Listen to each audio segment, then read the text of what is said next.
Орусиянын Спутник V вакцинасы Кыргызстанда коронавируска каршы каражат катары катталды. Эми эмдөө март айында башталып, алгач медицина кызматкерлерине жана мугалимдерге сайылат.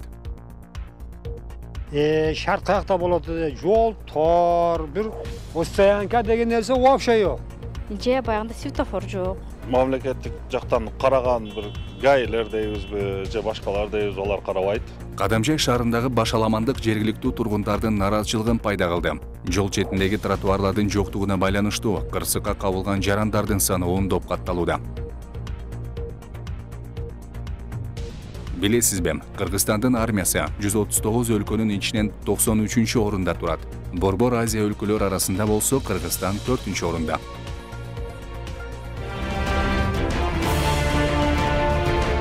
Чоколот тоолордун бийик жери, чокудай бол кыргызымдын жигиттери. Чок кармаган кол менен баатыр бол деп чоң аталар өстүргөн сени мени. Мекен үчүн калкан болгон жоокерлер 23 февраль ата мекенди короочулардын күнү өлкөнүн бардык аймактарында белгиленүүдө.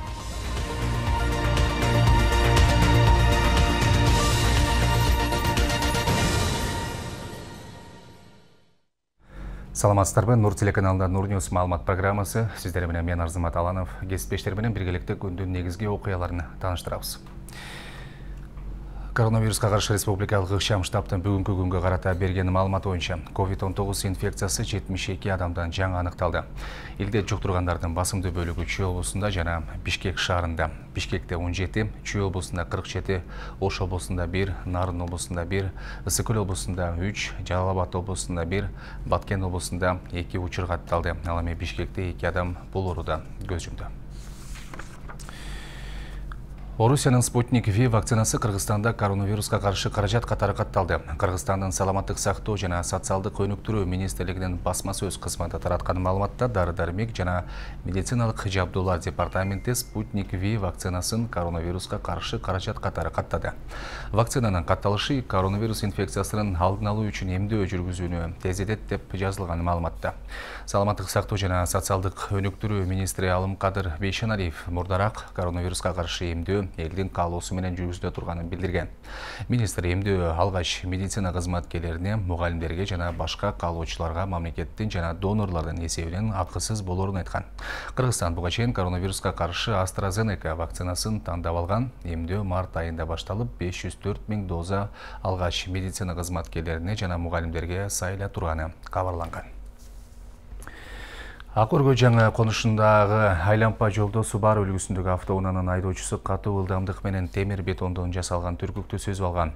Жол кырсыгы бүгүн түнү Ахунбаев менен Кыркыз көчөсүнүн кесилишинде болгон. Окуя болгон жерден тартылган видео Короче Telegram каналына жарыяланды. Анда көрүнүп тургандай автоунаа түркүктү сүзгөндө ал көлүктүн үстүнө кулаган. Ошол учурда автоунаанын ичинде айдоочу болгону же чыгып кеткенге жетишкени белгисиз. Кайгул кызматынын маалымат катчысы Субар үлгүсүндөгү автоунаа чыгыштан батышты көздөй Ахунбаев көчөсү менен бара жатканда айдоочу рулду башкара албай калып түркүктү сүзгөнүн билдирди. Автокөлүк айып короосуна токтотулуп, жол кырсыгынын себептери такталып жатат. Кыргызстандагы маалымат агенттиктеринин биринин жетекчиси 84 000 сом опуз алууга шектелип кармалды. Бул тууралуу Улуттук коопсуздук мамлекеттик комитетинин маалымат кызматы кабарлады. Ага ылайык жергиликтүү маалымат агенттиктеринин биринин жетекчиси кечээ колго түшкөн. Ишенимдүү маалымат булагы кармалган аял Кабарлар маалымат агенттигинин жетекчиси Үмүт Мукамбетова экенин билдирди. Кармалган аял арыз ээсинен Банс абалында Кайгул милициясына түшүп калган видео материалды өчүрүү үчүн акча талап кылган деп айтылат маалыматта. Факт кылмыш жаза кодексинин 203 беренеси опуз талап кылуу боюнча бирдиктүү реестрге катталды. Шектөө УКМКнын тергөө абагына киргизилип, териштирүү амалдары уланып жатат. 16 февралда Баткендин 3 тургуну, Кадамжайдын 2 тургуну Лейлек районунун жаңы жер айыл аймагы аркылуу Тажикстандын мал базарына барышкан. Бул тууралуу өкмөттүн облустагы өкүлчүлүгү билдирди. Алардын маалыматында Баткен тургундары Тажикстандын Согди облусунун Кистакус жерлигинен кармалган. Алар жол таппай адашып калып, мыйзамдуу өткөрмө чегара бекетинен өтпөгөндүктөн Тажикстандын атайын кызматы тарабынан кармалган. Обл администрация Баткендин тургундарына чегара мыйзамдарын сактоого чакырып, Тажикстандын аймагында кармалган жарандар Тажикстандын мыйзамдары боюнча жооп берерин маалымдайт. Белгилей кетүүчү нерсе, Кыргыз Республикасынын мыйзамдарына ылайык Баткен облусунун аймагынан Тажикстан Республикасынын аймагына өтүү үчүн 3 негизги мыйзамдуу чегара өткөрмө бекети бар. Алар Лелек районунда Кулунду жана Кайрагач, Баткен районунда Кызылбел чегара өткөрүү бекети. Башка аймактан өтүү чегара мыйзамына ылайык мыйзам бузуу болуп эсептелет. Ал эми Кадамжай шаарындагы башаламандык жергиликтүү тургундардын наразычылыгын пайда кылып келет. Шаардык кеңеш эл аралык жол жээктен күркөлөрдү алып, жол тыгынын азайтуу үчүн токтом кабыл алган. Мындан 5 жыл мурун кабыл алынган токтом толук аткарылган эмес. Ал эми шаар башчылары бул көйгөйлөрдү чечээрин убада кылууда. Жол четиндеги тротуарлардын жоктугуна байланыштуу кырсыкка кабылган жарандардын саны ондоп саналат. Biz бүгүн Баткен областына караштуу Кадамжай районунун Кадамжай шаарында турабыз. Бул жердеги ушул өзүңүздөр көргөндөй эле жергиликтүү тургундарга ыңгайлуу шарт түзүлгөн эмес. Мына ушул жердеги жөө өтүүчү же болбосо өтмөктөрдүн жоктугуна байланыштуу бул жердеги айрым жергиликтүү тургундар ушул мен сыяктуу жол четинде токтогон автоунаалардын жанынан өтүүгө аргасыз. Анын кесепетинен ушул жол кырсыктары орун алып, анан жабыркаган жарандардын дагы саны жүздөп саналарын ушул жергиликтүү тургундар айтышат. Биз бүгүн ушул Кадамжай районундагы айрым мыйзамсыз көрүнүштөрдү сиздерге ачыктап айтып беребиз. Кадамжай шаарын кесип өткөн бул жол Ош-Исфана эл аралык жолу. Шаардын борборунда жол тыгыны жана башаламандыктан жергиликтүү тургундар тажап калышкан. Күнүмдүк такси кызматын аркалагандар атайын авто токтомолордун жоктугунан жөө жүргүнчүлөр үчүн көйгөй жаралып жатканын айтып келишет. Шарт каякта болот? Жол тор, бир стоянка деген нерсе вообще жок. Стоянка болсо аналар стоянка коет машиналарды. Onun үчүн коюшат да. Биз ушинтип тыгылып, сыгылып бир бала кылып жүрөбүз. Вообще шарт жок. Жергиликтүү мындай бийликке кайрылып көрбөдүңүздөр? Биз кайрылсак эле уруп коебуз да. Кылабыз да, чонмен калабыз. Беге болгон жабы. Үстүбүздөгү жылдын 3-февраль күнү оор жүк ташуучу унаа жол четиндеги бетон тосмону сүзүп, тосмо 2 окуучу кыздын бутун басып калган. Бактыга жараша окуучулар аман калышкан. Бул сыяктуу көрүнүштөр Кадамжай шаарында тынымсыз орун алат. Анын себебин жергиликтүүлөр тротуар же жөө адам баскан жолдордун жоктугунан деп түшүндүрүшөт. Эми булардын кесепети бардын тротуардын жоктугунан. Биз мына жолдун боюнда жашайбыз, мына биздин алдыбызда тротуар жок. Анан балдарыбыз менен өтөлүк десек, машина тынымсыз өтөт. Же баягында светофор жок. Айса могу жерде опасный да. Биз балдарды школго жөнөткөндө дагы жолду карап туруп анан өткөрөбүз. Бизге ошо тротуар болсо, ошо коопсуздуктун алдын алат деген ойдобуз да. 2016 жылы Кадамжай шаардык кеңешинин депутаттары номер 47 бир сандуу токтом чыгарып, жолдорду кеңейтүү тапшырмасын шаардык бийликке жүктөгөн. Жол четиндеги күркөөлөр иретке келтирилип, кырсыктардын алдын алуу иштери аткаруу керектиги дагы көрсөтүлгөн. Азыркы иш алып барып жаткан шаар башчы ошол убакта шаардык кеңештин төрагалык милдетин аткарып турган. Бирок арадан 5 жыл убакыт өткөнүнө карабастан, токтом али күнгө чейин толук аткарыла элек. Шарт жол маселесинде шарт өтө начар, өтө тар. Биздин баягы атайын мамлекеттик жактан караган бир гайлер дейбизби же башкалар дейбиз, алар карабайт. Шаардын ичине кирсең өтө тар. Даже бурулуп кайтып чыгып кеткенге мүмкүнчүлүк болбогон күндөр болуп калат. Жума күнү особенно ушундай. Шаар башчысы бардык жумуштар өз нугунда аткарылып жатат. Жол жээгинде тротуарлардын баары жетиштүү деген пикирди билдирди. Бирок шаар ичиндеги башаламандыкты жоюу үчүн жолдун орто чегин тосмо менен тосулган дейт кала мэри. Минтранс менен биргеликте бул жол Минтрансга карайт, мына центральный жол. Биргеликте мына жолдун ортосун тосуп, мындай перегородко койдук. Азыркы мезгилде ал жерде 2 жол кырсык катталган экен да. Ошондо даже өлүмгө чейин барган да. Ошол себептен убактылуу ортону тостук. Азыр бир жерди биз ушул жылга проектин түзөлдөп атабыз. МЧС менен архитектура, госрегистр менен биргеликте көрөбүз. Эгерде талапка жооп бере ала турган болсо, ошол жерге киргизебиз да стоянка кылайлы деп атабыз. Кадамжай шаарында башаламандыкты алдын алууга шаар башчылары аракет көрүлөөрүн айтууда. Бирок бул убакка чейин дагы бул маселе бир канча жолу көтөрүлүп, али күнгө чейин чечилбей келет. Таткашабдан Элдар Өмүрбек уулу, Нурньюз.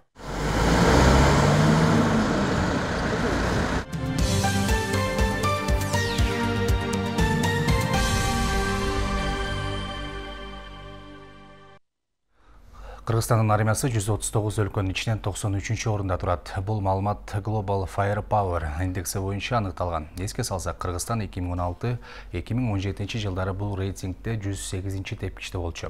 Бул индексти чыгарууда өлкөнүн ички дүңөнүмү, мамлекеттик карыз, аймагынын аянты, армиянын саны, резервдеги армиянын саны, куралданган техникасы сыяктуу бир нече факторлор каралган.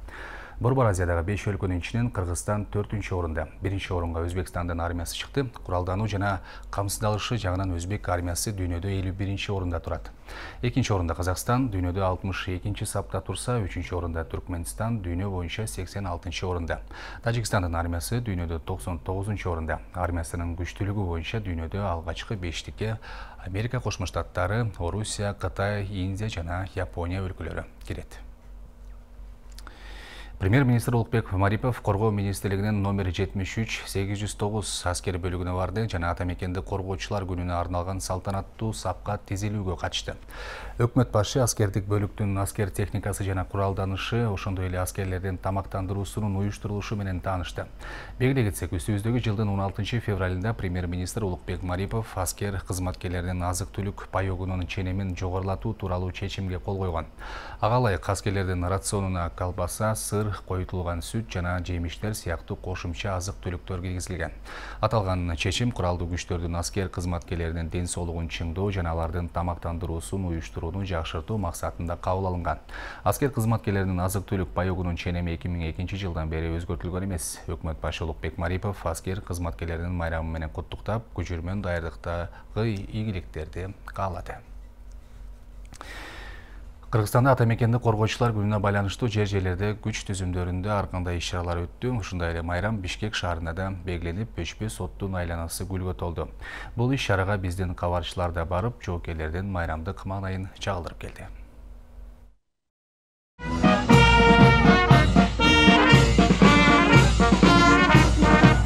Бүгүн 23 февраль ата мекенди коргоо күнү. Бул күндү утурлай аскер адамдары Өчпө сотко чогулушту. Алардын бири Баткен согушунун ардагери Нарымбек Акматов. Ал дагы курдаштары менен биргеликте согушта курман болгон ата-бабаларга тазим этип, гүл чамбар койду. Биздин Республикалык Баткен согуш ардагерлер кеңеши жыл сайын 23 февралда эскерүүнү өткөрүп турат. Бул не только бизде, Бишкекте эмес, болгон 7 областта, 7 райондордо бул аскер патриоттук эрдик сабактарын өткөрүп турат. Кан күйгөн согушта бирге болуп, жан аяшпаган достор бири-бири менен кучакташып, сагынычтарын басып жатты. Эстеликке деп сүрөткө түшүп, жакын туулган саналаштардын курчоосунда болушту. По коротких один длинный, гип-гип! Мисалы үчүн башка майрамдардан бул какой-то бир башкача бир майрам да бизгечи. Өткөн биз служить эткенбиз, армияга барганбыз. Мен өзүм Баткенский согушка катышкан ардагермин, ветеранмын ушул. Анан не дейсем, жаштарга ушундай бир сунуш кылат элек, армияга барсын. Ата мекенди коргоо күнүнө карата улуттук гвардиянын оркестри келип, жоокерлерге дем күч берүүчү ырларды жаңыртты. Майрам өзүнчө шаңга бөлүнүп, келген коноктордун көңүлүн бурду. Бүгүн 23 февраль бүткүл Кыргызстандын элдериме 23 февралдагы ошо согуш убагында окко учкан ата-бабаларыбыздын эстелигине атайын келип, гүл чамбар коюп, анын арбактарын сыйлап келип, анан аларды биздин элибиз эч качан эч убакта унутпайт. Баса президент Садыр Жапаров дагы бүгүнкү майрам менен мекен коргоочуларын куттуктады. Анда өлкө башчы мамлекеттин чээ болгон азаматтарга ыраазычылыгын билгизип, кыргыз армиясы татыктуу кызмат көрсөтүп жатканын айткан. Аскер кызматчыларынын азыркы мууну кыргыз армиясынын мыкты салттарын татыктуу улантып келет. Жоокердик милдеттерин абийирдүүлүк менен аткарып, күнүмдүк турмушта туруктуулуктун жана чыдамкайлыктын үлгүсүн көрсөтүп жатышат. Алар Кыргызстандын аскердик коопсуздугун камсыздоо милдеттерин берилгендик жана кесипкөйлүк менен аткарууда. Ал арада Жогорку Кеңештин тийиштүү комитетинде согушта курман болгон жоокерлердин жакындарына каржылык колдоо көрсөтүү боюнча мыйзам долбоору каралганы айтылды. Демилге көтөргөн депутаттар бул үчүн өкмөт жылына белгилүү бир өлчөмдө каражат бөлүп турса, анда маселе чечилмек дешүүдө. Маалымат катары айта кетсек, 23 февраль Совет доорунда Кызыл армиянын негизделген күнү катары майрамдалып келген. Кыргызстан эгемендик алган жылдардын башында бул күн майрамдардын тизмесинен чыгарылган. Кийин 2003 жылдан тарта кайрадан жылнамада кызыл менен белгиленип келет. Жолдар Бузумов, Нурбек Жеңишбек уулу, Нурньюз, Бишкек. Улуттук коопсуздук мамлекеттик комитетинин төрагасы Камчыбек Ташиев генерал-лейтенант аскердик чынын алды. Андан тышкары УКМКга караштуу коррупцияга каршы күрөшүү кызматынын жетекчиси Бекбосун Апсатаров генерал-майор чини менен сыйланды. Алдын ала маалыматка караганда тиешелүү буйрукка кечээ 22 февралда кол коюлган. Камчыбек Ташиев 2020 жылдын октябрь айынан бери Улуттук коопсуздук комитетинин төрагасынын кызматын аркалайт.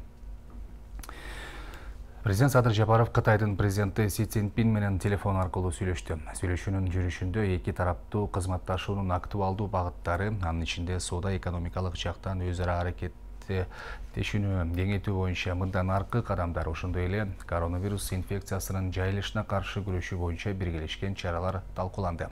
Садыр Жапаров Си Цзиньпинди ай календарь боюнча өтүп кеткен жаз майрамы менен куттуктады. Ал Кытай тарапка ар тараптуу колдоосу үчүн, анын ичинде Кытай өкмөтүнүн Кыргызстан элине коронавирус инфекциясына каршы вакцина берүү боюнча чечимине ыраазычылык билдирди. Өз кезегинде Си Цзиньпин Садыр Жапаровду президенттик кызматына расмий киришүүсү менен дагы бир жолу куттуктады жана Кытайга иш сапары менен келип кетүүгө чакырды. Ал эми Орусияга иш сапары менен бара турган Кыргызстандын президенти Садыр Жапаров менен президент Владимир Путиндин сүйлөшүүлөрү эртең Москвада болот. Саясий, соода-экономикалык жана маданий гуманитардык чөйрөлөрдөгү орус-кыргыз кызматташтыгынын абалын жана андан ары өнүгүү келечегин кароо, ошондой эле Евразия мейкиндигиндеги интеграциялык бирикмелердин алкагында өз ара аракеттөнүүнүн актуалдуу маселелерин талкуулоо пландаштырылууда. Жапаровдун маалымат кызматы билдиргендей, ал ушул жылдын 24-25 февраль күндөрү Орусияга мамлекет башчысы катары биринчи чет элдик сапарын жасайт. Иш сапардын жүрүшүндө ошондой эле мамлекет башчынын Орусия өкмөтүнүн төрагасы Михаил Мишустин, Федерация кеңешинин төрайымы Валентина Матвиенко жана мамлекеттик думанын төрагасы Вячеслав Володин менен эки тараптуу жолугушууларды өткөрүүсү пландаштырылууда. Эми кезек дүйнө жаңылыктарында Конгодо Италиянын элчиси, анын жан сакчысы жана Бириккен Улуттар уюмунун дүйнөлүк азык-түлүк программасынын айдоочусу өлтүрүлдү. Учурда иликтөө иштери жүрүп жатыптыр. Ал эми Америкада коронавирустан улам каза болгондордун саны 5,5 миллиондон ашкандыгына байланыштуу 5 күндүк каза күтүү жарыяланды. Аталган өлкөдө вируска кабылгандардын жалпы саны 28 миллион кишиге жетти. Алдыда кененирээк сөз болот. Италиянын Конгодогу элчиси, анын жан сакчысы жана Бириккен Улуттар уюмунун дүйнөлүк азык-түлүк программасынын айдоочусу өлтүрүлдү. Италиянын өкмөтү тараткан маалымат боюнча 22 февралда 43 жаштагы элчи Лука Танасио, анын 30 жаштагы жан сакчысы жана жергиликтүү айдоочу Конгонун баш калаасы Гомадан 25 чакырым алыстыктагы Каньямахоро шаарынын жанында өлтүрүлгөн. Конго Демократиялык Республикасынын бийликтери бул кол салуу үчүн руандалык хуту тектүү козголоңчу топторду айыптады. Италиянын тышкы иштер министри Луиджи Ди Майо Конго Демократиялык Республикасындагы элчибиздин өлтүрүлгөнүн тынчсыздануу жана кайгыруу менен кабыл алдым деп билдирди. Бириккен Улуттар уюмунун өлтүрүлгөн айдоочусу дүйнөлүк азык-түлүк программасында иштегенин ырастады. Уюмдун маалыматы боюнча италиялык элчи баштаган делегация аймактагы мектептеги азык-түлүк боюнча программа менен таанышуу максатында бара жатышкан. Алар сапар тарткан жол салыштырмалуу коопсуз саналчу. Reuters агенттиги жергиликтүү бийлик өкүлдөрүнө шилтеме берип жазгандай, кылмыштуу топ асманга ок чыгарып автоунааны токтоткон. Андан соң айдоочуну өлтүрүп, кийин калгандарына кол салган. АКШда коронавирустан улам каза болгондордун саны 1,5 миллиондон ашкандыгына байланыштуу 5 күндүк аза күтүү жарыяланды. Бул тууралуу эл аралык басылмалар жазды. Аза күтүү тууралуу чечимди өлкө президенти Джо Байден жарыялады. Маалыматка ылайык, коронавирустан каза болгондордун саны экинчи дүйнөлүк согушта каза болгондордун санынан ашып түшкөн. Бүгүн 23 февралга карата дүйнөдө коронавирус инфекциясын 111 миллион 700 миң 418 адам жуктуруп алды. Коронавирус эң көп катталган өлкөлөрдүн сап башында АКШ турат. Аталган өлкөдө вируска кабылган алгандардын жалпы саны 28.186.824 жетти. Анын ичинен 500.201 адам каза болсо, 12.125.806 бейтап айыгып чыкты.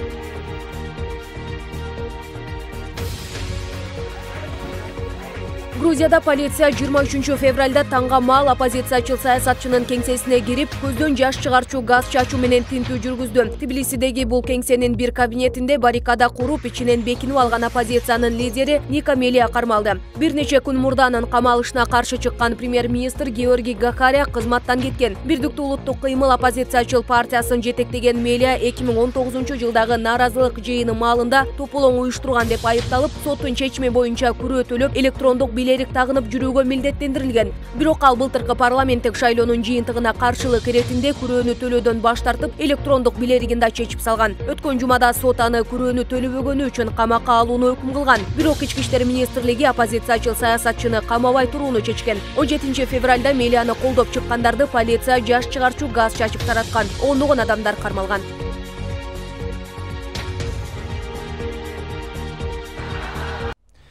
Кайрадан жергиликтүү кабарларга кайтсак, 23 февраль ата мекенди коргоо күнүнө карата өлкөнүн булуң бурчунда ар кандай саамалыктар өткөрүлүп жатат. Ош шаарында орун алган 36-806 аскер бөлүгүндө да ата мекен коргоочуларды сыйлоо аземи өткөрүлдү. Алар бул кызматка келген күндөн тартып жетишкен ийгилиги үчүн татыктуу деп табылган. Андан тышкары жаш өспүрүмдөргө ачык эшик уюштурулуп, жоокерлердин жашоо шарты техникалык базасы менен тааныштырылды. Эскертсек, 23 февраль ата мекенди коргоо күнү 2003-жылдан тартып кызыл дата болуп белгиленип келет. Кыргыз өкмөтү атайын токтом кабыл алып, жаш өсүп келе жаткан муунду мекенчилдикке тарбиялоо максатында 23 февраль ата мекенди коргоочулардын күнү деп жарыялаган. Кыргыз мамлекетинен сырткары бул күн Орусия, Украина, Беларусь жана Тажикстанда белгиленет. 23 февраль ата мекенди коргоочулардын күнү өлкөнүн бардык аймактарында белгиленүүдө. Бул датага байланыштуу аскер бөлүктөрүндө атайын ачык эшик уюштурулуп, жаш өспүрүмдөргө таанышуу практикасы өткөрүлгөн. Андан тышкары Ош шаарында орун алган номер 36-806 аскер бөлүгүнүн мекен коргоочулары менен биздин чыгармачылык топ таанышып, кабар алып келген.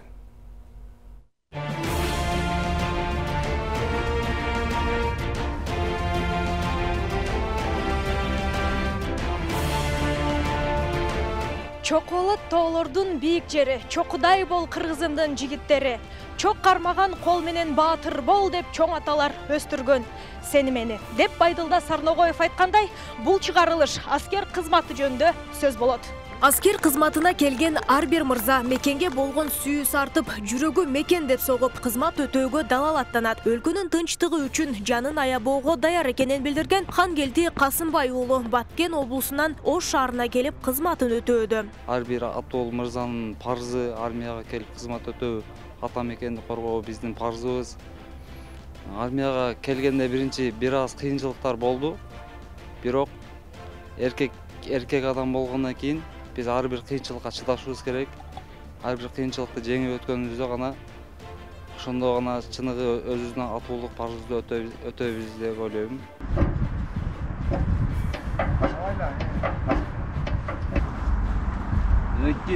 Аскерге келип өзүнө бир туугандай болуп калган досторду тапкан. Алар менен өткөн кызыктуу күндөрдүн да көп болорун жылмаюу менен эске салды. Бул жакта колчандарым, досторум менен ар кандай тууган күндөр болот. Тууган күндөрдө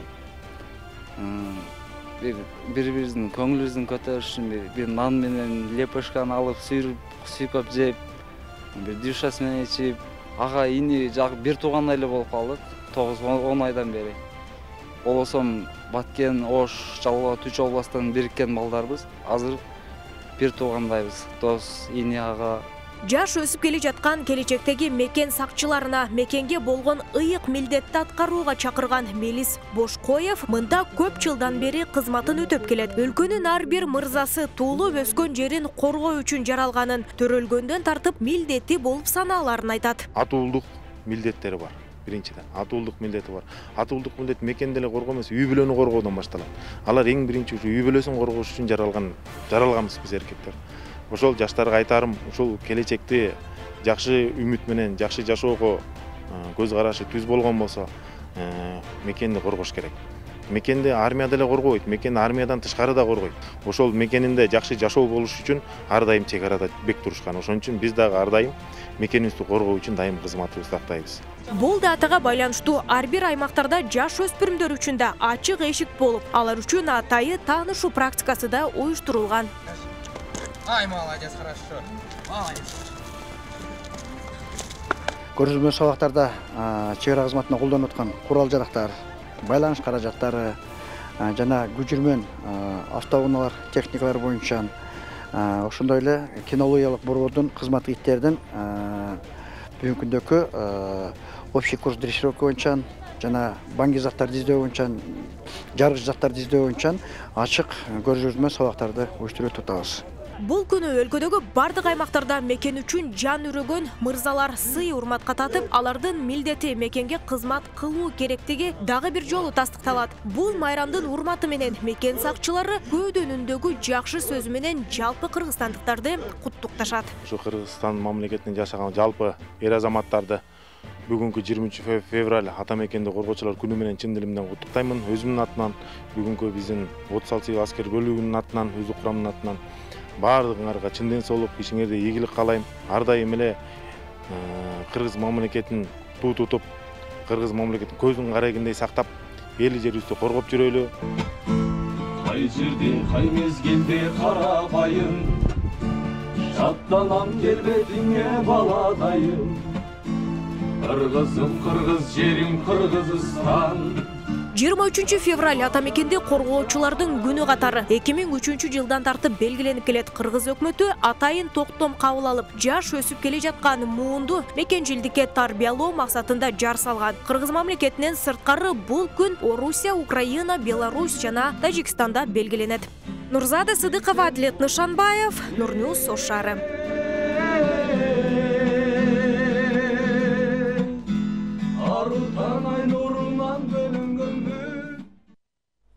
Урматтуу телекөрүүчүлөр, сиздер Нурньюс маалымат программасын көрдүңүздөр. Эгерде эфирде толук көрүүгө жетишпей калсаңыздар, биздин интернет баракчаларыбыздан да тапсаңыздар болот. Даректер экранда көрсөтүлгөн. Кыска жарнамадан кийин эфирдик берүүлөрүбүздү интернет чаңалыктарын улантат. Аны менен кесиптешим Миргүл Эшбаева тааныштырат. Мен сиздер менен коштошом. Кайрадан эфир аркылуу көрүшкөнчө саламатта туруңуздар.